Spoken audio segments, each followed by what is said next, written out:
Hey guys, I am Rahul Chaudhary. Welcome back to another video of class 12th accounts. Today I am going to teach you a very important chapter of class 12th accounts. Chapter is not for profit organization. अगर हम बात करें exam में इसके marks के weightage की तो अकेला ये चैप्टर 10 मार्क्स का आता है, जिसमें टाइप ऑफ क्वेश्चन 3 तरीके के आते हैं। जिसमें पहला एक लॉन्ग क्वेश्चन जो कि 6 मार्क्स का मिलेगा, दूसरा एक शॉर्ट क्वेश्चन जो कि 3 मार्क्स का मिलेगा, और एक वन लाइनर क्वेश्चन आपको 1 मार्क्स का मिलेगा। तो बहुत इंपॉर्टेंट चैप्टर है एग्जाम के पॉइंट ऑफ व्यू से, क्योंकि अकेला ये 10 मार्क्स का वेटेज रखता है मार्क्स के बेसिस पे। सो आइए जानते हैं इस चैप्टर के बारे में। ओके, तो चैप्टर का शॉर्ट फॉर्म क्या है? एनपीओ। हम इसको सिंपली शॉर्ट फॉर्म में एनपीओ भी बोल देते हैं, जिसका फुल फॉर्म क्या है? Not for profit organisation. अच्छा, नॉट फॉर प्रॉफिट ऑर्गेनाइजेशन को हम नॉन प्रॉफिट ऑर्गेनाइजेशन के नाम से भी जान लेते हैं। नॉन प्रॉफिट ऑर्गेनाइजेशन कह लीजिए इनको, या नॉन ट्रेडिंग ऑर्गेनाइजेशन भी कह सकते हैं। अच्छा, सो सबसे पहले हम बात करते हैं टाइप ऑफ एक्टिविटीज़ की। तो दो टाइप की एक्टिविटीज़ होती है। एक होती है प्रॉफिट मोटिव, जो प्रॉफिट मोटिव से जो हम एक्टिविटीज़ करते हैं वो प्रॉफिट मोटिव एक्टिविटीज़ होती हैं। और जो मोटिव हम प्रॉफिट मोटिव एक्टिविटीज़, ऐसी एक्टिविटीज़ जो हम प्रॉफिट मोटिव से नहीं कर रहे, सोशल या सर्विस मोटिव से कर रहे हैं, सोशल वेलफेयर के मोटिव से कर रहे हैं, नोवल नोवल कॉज के मोटिव से कर रहे हैं, उन एक्टिविटीज़ को हम क्या कहते हैं? Social service activities. ओके, अब बात करते हैं प्रॉफिट मोटिव एक्टिविटीज़। जो प्रॉफिट मोटिव एक्टिविटीज़ होती हैं वो प्रॉफिट मोटिव ऑर्गेनाइजेशंस करती हैं। जैसे आपने क्लास 11th में जिनकी अकाउंटिंग करी है, जिनके फाइनल अकाउंट बनाए हैं, वो ऐसी ऑर्गेनाइजेशन थी जिनका मेन मोटिव प्रॉफिट अर्न करना होता था। लेकिन आज जो हम डिस्कस कर रहे हैं, आज जो हम जिस चैप्टर की बात कर रहे हैं, ये चैप्टर टोटली कॉन्ट्रास्ट है उन चैप्टरों से। जस्ट बिकॉज क्योंकि वो प्रॉफिट मोटिव ऑर्गेनाइजेशन थी, और हम आज जिन ऑर्गेनाइजेशन की बात करने वाले हैं उनका मेन एम प्रॉफिट अर्न करना होता ही नहीं। वो बेसिकली सोशल वेलफेयर करने के लिए सेटअप करी जाती हैं। ऐसी ऑर्गेनाइजेशन है जिनका मेन एम सोशल वेलफेयर करना है, ना कि प्रॉफिट अर्न करना। ओके, अच्छा, अब जो प्रॉफिट मोटिव ऑर्गेनाइजेशन होती हैं, आपने देखा इनके, आपने फाइनल अकाउंट प्रिपेयर करें, क्योंकि एट द एंड ये अपने फाइनल अकाउंट प्रिपेयर करते, जिनसे पता करते थे कि एट द एंड हमने कितना प्रॉफिट कमाया, और एट द एंड अब हमारे पास कितनी वेल्थ है एंड कितनी लाइबिलिटीज़ एट द एंड हमारे पास पड़ी है। तो उनके लिए क्या था, जब ये अपनी फाइनल अकाउंट को प्रिपेयर करते थे तो उनके लिए इनको इन्फॉर्मेशन चाहिए थी। मतलब अकाउंट तो मेंटेन करते ही थे, अभी अगर फाइनल अकाउंट अगर अपना बनाना चाह रहे हैं तो उनके लिए इनको इन्फॉर्मेशन की जरूरत होती थी। और ये सारी की सारी इन्फॉर्मेशन कहाँ से निकालते थे? अपने ट्रायल बैलेंस से निकालते थे। अच्छा, अब ट्रायल बैलेंस से पहले भी बहुत सी एक्टिविटीज़ होती है जिनके बेसिस पर ट्रायल बैलेंस प्रिपेयर करते हैं। आप लाइक पहले आप जनरल एंट्री करते हैं, लेजर बनाते हैं डिफरेंट डिफरेंट, देन आप ट्रायल बैलेंस प्रिपेयर करते हैं, एंड फिर ट्रायल बैलेंस के बेसिस पर आप क्या करते हैं? अपने फाइनल अकाउंट को प्रिपेयर करते हैं। और फाइनल अकाउंट की बात करें तो ये प्रॉफिट मोटिव ऑर्गेनाइजेशन क्या क्या प्रिपेयर करती थी अपने फाइनल अकाउंट के लिए? ट्रेडिंग अकाउंट, जिसे आप ग्रॉस प्रॉफिट ग्रॉस लॉस निकालते थे।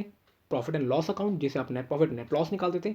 अच्छा, ये दोनों ही अकाउंट थे, एंड जो बैलेंस शीट था वो आपका एक स्टेटमेंट होता है। तो ये जो दोनों अकाउंट है, trading account and profit and loss account, ये दोनों ही अकाउंट हम बेसिकली प्रॉफिट एंड लॉस निकालने के लिए बनाते थे।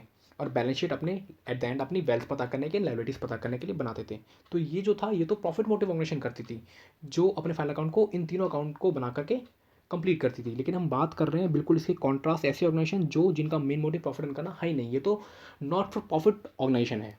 तो ऐसी ऑर्गेनाइजेशन को भी फाइनेंस स्टेटमेंट बनानी पड़ती है। मतलब ये भी, ऐसी ऑर्गेनाइजेशन भी अपने फाइनल अकाउंट को प्रिपेयर करती हैं, लेकिन इनको फाइनल अकाउंट प्रिपेयर करने के लिए इनको भी इन्फॉर्मेशन की ज़रूरत होती है। अब ये इन्फॉर्मेशन कहाँ से? या तो ये ट्रायल बैलेंस प्रिपेयर करते हैं, या ये क्या होती है, इन ऑर्गेनाइजेशन की रिक्वायरमेंट थोड़ी सी डिफरेंट होती है, तो ये इन्फॉर्मेशन को फाइंड आउट करने के लिए रिसीट एंड पेमेंट अकाउंट बनाते हैं। अब ये रिसीट एंड पेमेंट अकाउंट क्या होता है ये हम समझेंगे आने वाले टाइम पे। लेकिन ये trial balance and receipt and payment account बना करके इन्फॉर्मेशन निकालती हैं, और उससे वो क्या प्रिपेयर करती है? अपना income and expenditure account and balance sheet. हालांकि ये जो रिसीट एंड पेमेंट अकाउंट है, इनकम एंड एक्सपेंडिचर अकाउंट है, जो बैलेंस शीट एक स्टेटमेंट है, ये तीनों ही इनके फाइनेंशियल स्टेटमेंट का पार्ट है। लेकिन आपको क्वेश्चन में receipt and payment account almost दिया हुआ होता है, और उसके बेसिस पर आप इनका इनकम एंड एक्सपेंडिचर का प्रिपेयर करते हैं एंड बैलेंस शीट प्रिपेयर करते हैं। सो ये इनका फाइनल अकाउंट होता है, और वो प्रॉफिट मोटिव ऑर्गेनाइजेशन का होता है। तो थोड़ा सा डिफरेंट है, ठीक है। हम बात करते हैं इनकी मीनिंग की। तो नॉट फॉर प्रॉफिट ऑर्गेनाइजेशन का मीनिंग क्या होता है? तो मैंने पहले ही बता दिया कि आपको ये ऐसी ऑर्गेनाइजेशन है जिनका, जो बेसिकली लोगों का वेलफेयर करने के लिए बनाई गई है। अब लोगों का वेलफेयर ये डिफरेंट डिफरेंट फॉर्म से कर सकते हैं। कल्चरल वे में कर सकते हैं, एजुकेशन वे में कर सकती हैं, जैसे आपने स्कूल देखे हैं, हॉस्पिटल्स हैं, ये हेल्थ के वे में कर सकते हैं। तो ये इनका मेन मोटिव ये इसलिए सेटअप की जाती है कि ये लोगों का वेलफेयर कर पाए, ना कि लोगों से ये प्रॉफिट अर्न कर पाए। ओके, तो इसका मीनिंग जान लेते हैं, डेफिनेशन जान लेते हैं। तो कह रखा है, not non profit organisation are set up with the objective. ये इस ऑब्जेक्टिव से सेटअप की जाती है। इनका उद्देश्य क्या होता है? इन उद्देश्य से सेटअप की जाती हैं to further cultural, educational, health, religious, public services to public. मतलब ये लोगों को कल्चरल के फॉर्म में सर्विसेज दे पाए, एजुकेशन के फॉर्म में सर्विसेज दे पाए, हेल्थ के फॉर्म में सर्विसेज दे पाए, रिलीजियस पब्लिक सर्विसेज है ना, इन सभी के फॉर्म में लोगों को सर्विस दे पाए। ये अपने मेंबर्स के वेलफेयर के लिए सेटअप करी जाती हैं, और ये लार्ज स्केल में सोसाइटी के वेलफेयर के लिए सेटअप करी जाती है ना, टू इट्स पब्लिक के लिए। तो इन ऑर्गेनाइजेशन को बेसिकली हम नॉट फॉर प्रॉफिट ऑर्गेनाइजेशन कहते हैं। अच्छा, अब it is a separate legal entity, और इन ऑर्गेनाइजेशन की जो एंटिटी होती है वो सेपरेट होती है, बिल्कुल इनके मेंबर से बिल्कुल सेपरेट होती है। And not on by an individual, और इनको कोई भी एक इंडिविजुअल ऑन नहीं करता, ना ही कोई इंस्टीट्यूशन ऑन करती है और ना ही कोई एंटरप्राइज ऑन करती है। इसका कोई एक सिंगल ऑनर नहीं होता, ये ग्रुप ऑफ मेंबर्स के द्वारा चलाई जाती हैं। कोई एक इंडिविजुअल ऑनर, कोई एक इंडिविजुअल इंस्टीट्यूशन का ऑनर नहीं होता। इन ऑनर्स और ये जो इंडिविजुअल्स हैं और ये जो आपके इंस्टीट्यूशंस हैं, ये इनको प्रमोट करती है लार्ज स्केल पर, है ना, लेकिन इसका कोई ऑनर, एक सिंगल ऑनर व्यक्ति इसका ऑनर नहीं होता। ओके। अच्छा, एग्जांपल्स की बात करते हैं, लाइक स्कूल्स, पब्लिक। देखिए, स्कूल्स में गवर्नमेंट स्कूल तो हैं ही, और कुछ प्राइवेट स्कूल्स भी आते हैं जो जिनका मेन एम यही होता है कि भैया वो लोगों का वेलफेयर करने के लिए आए हैं। पब्लिक हॉस्पिटल्स होते हैं, लाइब्रेरी होती है, तो ये सारे इसके एग्जांपल्स हो गए। अच्छा, हम इसका और डीपली मीनिंग जान लेते हैं, ठीक है। तो ओके, अब हम बात करते हैं इसकी थोड़ी सी डीप मीनिंग की। क्या रखे, आ नॉट फॉर प्रॉफिट और a simply non profit organisation is form for promoting, ये किस लिए फॉर्म कर जाते हैं, for promoting our useful object such as art, science, culture, sports, profession, education, charity, religion, इन सबको प्रमोट करने के लिए फॉर्म करी जाती है। NPO is also known as non trading organisation, है ना, मतलब इनका मेन मकसद ट्रेडिंग करना नहीं होता, इसलिए इनको नॉन ट्रेडिंग ऑर्गेनाइजेशन भी कह देते हैं। NPO is NPO also deal in a monetary and financial tension, NPO भी डील करती है पैसे वैसे के लेन देन में, है ना, मतलब फाइनेंशियल नेचर के टेंशन्स में, मॉनेटरी टेंशन्स में, विच आर चैरिटेबल नेचर, लेकिन वो जो उनका नेचर होता है वो चैरिटेबल नेचर होता है, मतलब वो दान पुण्य के उद्देश्य से वो जो फाइनेंशियल एक्शन कर रहे हैं वो दान पुण्य के उद्देश्य से कर रहे हैं, ना कि प्रॉफिट अर्न करने के उद्देश्य से वो फाइनेंशियल एक्शन कर रहे हैं। अच्छा, the purchasing and selling of goods activities are not done by NPO, ये कोई भी किसी प्रकार का गुड्स वगैरह को ये परचेज सेल नहीं करती, ठीक है। द प्राइमरी एम, जो उनका प्राइमरी एम होता है इन ऑर्गेनाइजेशन का of NPO, is to give social services to their member, जाके अपने मेंबर्स को सोशल सर्विस दे पाएँ, एंड सोसाइटी एट लार्ज, जितने लार्ज वे में सोसाइटी को सर्विस दे पाएँ, इनका मेन मोटिव ये होता है, ना कि प्रॉफिट अर्न करना। The social services are given either free of cost और एट अ नॉमिनल प्राइस, मतलब जो सोशल सर्विस प्रोवाइड कर रहे हैं पब्लिक्स को, या तो वो फ्री ऑफ कॉस्ट होगा या एक नॉमिनल चार्ज वो आपसे कर सकते हैं। लाइक अगर मान लीजिए किसी हॉस्पिटल में आपका कोई ऑपरेशन है वो 5 लाख का हो रहा है, तो ये कुछ आपसे नॉमिनल चार्ज कर सकते हैं, लाइक 50,000, 30-40,000, जिससे कि आपका वो ऑपरेशन कर पाएँ, मतलब एक नॉमिनल चार्ज ये कर सकते हैं, कुछ खर्चों को मेंटेन करने के लिए नॉमिनल चार्ज करते हैं, या जनरली ये free of cost he service provide करते हैं, ठीक है। द एनपीओ में रेज फंड, अब इनको भी फंड की जरूरत होती है तो ये फंड रेज करते हैं, ठीक है, carry out to achieve their objective, जाकि अपने ऑब्जेक्टिव्स को अचीव कर पाएँ। अब ये फंड रेज करते हैं, अच्छा, फंड इनको मिलता कहाँ से, क्योंकि इनको भी अपनी एक्टिविटीज़ चलानी तो है, पैसा तो इन ऑर्गेनाइजेशन को भी जरूरत होती है, तो या तो इनके कुछ मेंबर्स कंट्रीब्यूट करते हैं, या इनको बाहर कोई इंस्टीट्यूशंस वगैरह वो इनको कंट्रीब्यूट करती है ना, तो इनके थ्रू इनके पास पैसे आते हैं और ये फंड रेज भी करते हैं।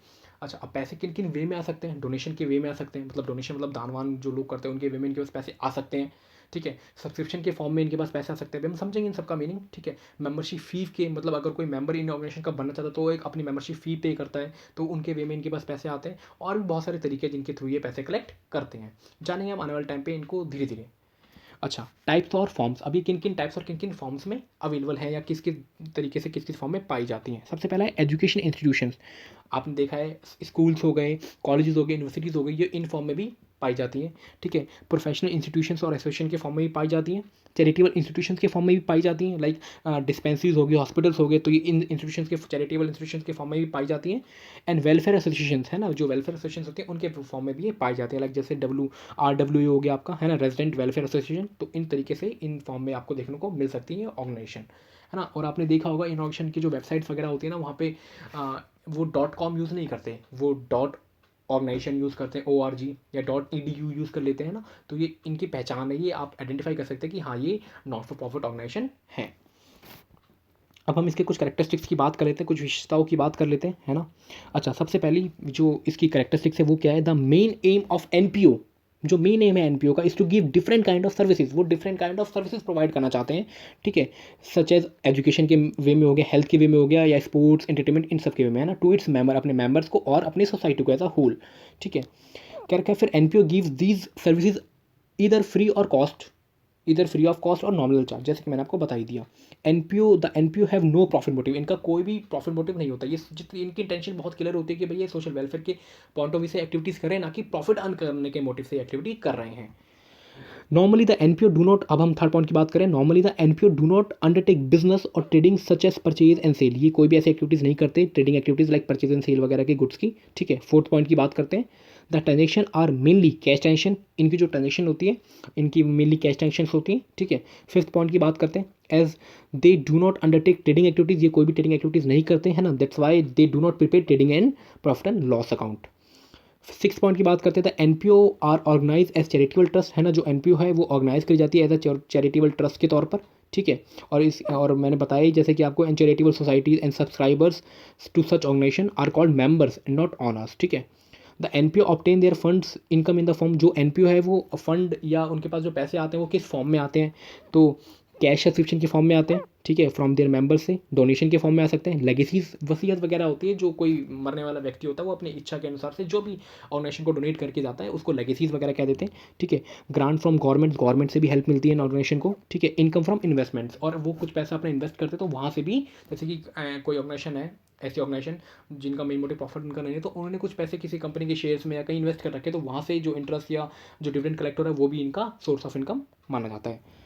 अच्छा, बात करते हैं सेवंथ पॉइंट की, the fund raise by NPO from different source are credited to capital fund, मतलब जितने डिफरेंट डिफरेंट सोर्स से पैसे कलेक्ट करते हैं वो सारे ये अपने कैपिटल फंड में ऐड कर देते हैं। देखिए अब यहाँ पे इनके पैसों को हम कैपिटल फंड बोलेंगे, ना कि कैपिटल, क्योंकि जो कैपिटल होता है वो ऑनर अपने ऑनर कंट्रीब्यूट करते हैं, और जो ये फंड होता है ये डिफरेंट डिफरेंट सोर्सेज से कलेक्ट करते हैं। और ऐसा नहीं है कि एट द अगर हम वाइंड अप करते हैं तो वो जो कैपिटल होती है वो ऑनर अपने अपने साथ ले जाते हैं, लेकिन यहाँ पे ऐसा नहीं है, ये कोई किसी इंडिविजुअल का हक नहीं है उन कैपिटल फंड पर कि वो अपना अपना लेके चल जाए, है ना। तो इसीलिए यहाँ पे इनके पैसों को, इनकी पूंजी को हम कैपिटल फंड बोलेंगे, क्योंकि डिफरेंट डिफरेंट सोर्सेज से कलेक्ट करते हैं, और ये जो प्रॉफिट मोटिव ऑर्गेनाइजेशन होती है वो उनको कैपिटल ही बोलते हैं, ठीक है।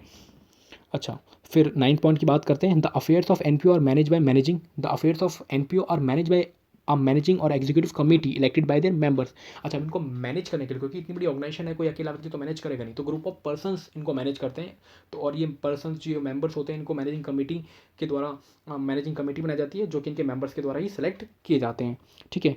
The surplus generated by this N P O, अच्छा अभी जो एन पी ओ है इनको जो रिसीविंग वगैरह होती है, रिसिप्ट वगैरह जो मिलते हैं पैसे वगैरह, और जो एक्सपेंडिचर वगैरह करते हैं, उनके बाद अगर मान लीजिए किसी केस में इनके पास इनकम ज़्यादा आ गई और एक्सपेंडिचर कम है, तो वो जो ज़्यादा हुई इनकम है वो इसको प्रॉफिट नहीं बोलेंगे, ये इनको सरप्लस बोलते हैं। और अगर इनकेस उल्टा होता है तो फिर वो डेफिसिट होता है, ना कि लॉस।